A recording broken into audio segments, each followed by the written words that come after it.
Look, if you had one shot or one opportunity to seize everything you ever wanted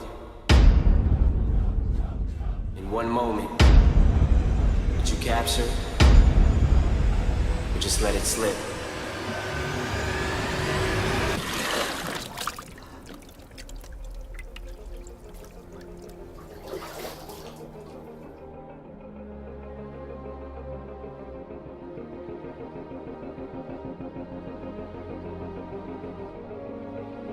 The first thing to understand is that it is not a serious failing in a human being to make mistakes.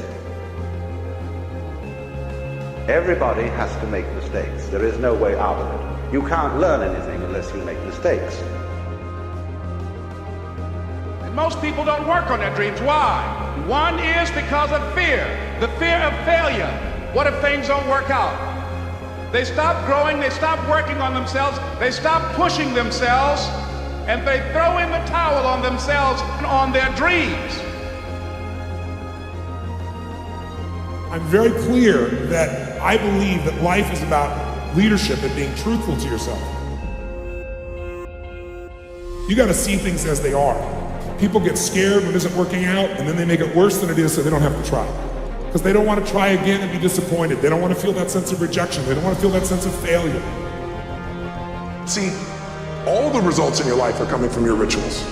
Think about it. Success and failure are not giant events. They don't just show up. You don't just suddenly become successful or suddenly have this cataclysmic event that makes you fail. It may look that way.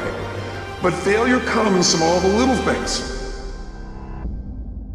It's failure to push yourself to do things physically that you don't want to do. And all those little failures day after day come together until one day some cataclysmic event happens and you blame that. That event happened because you missed all the little stuff.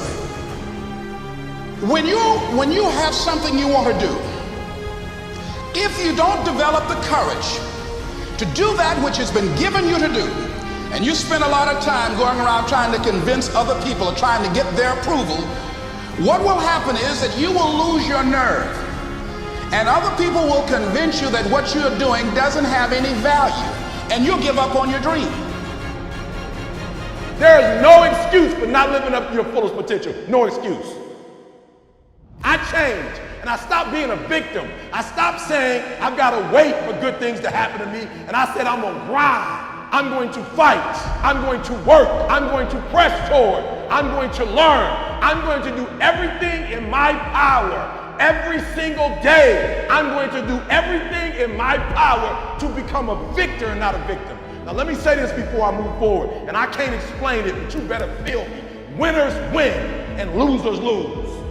I can't explain it any better than that. I don't know how it happens, but winners win.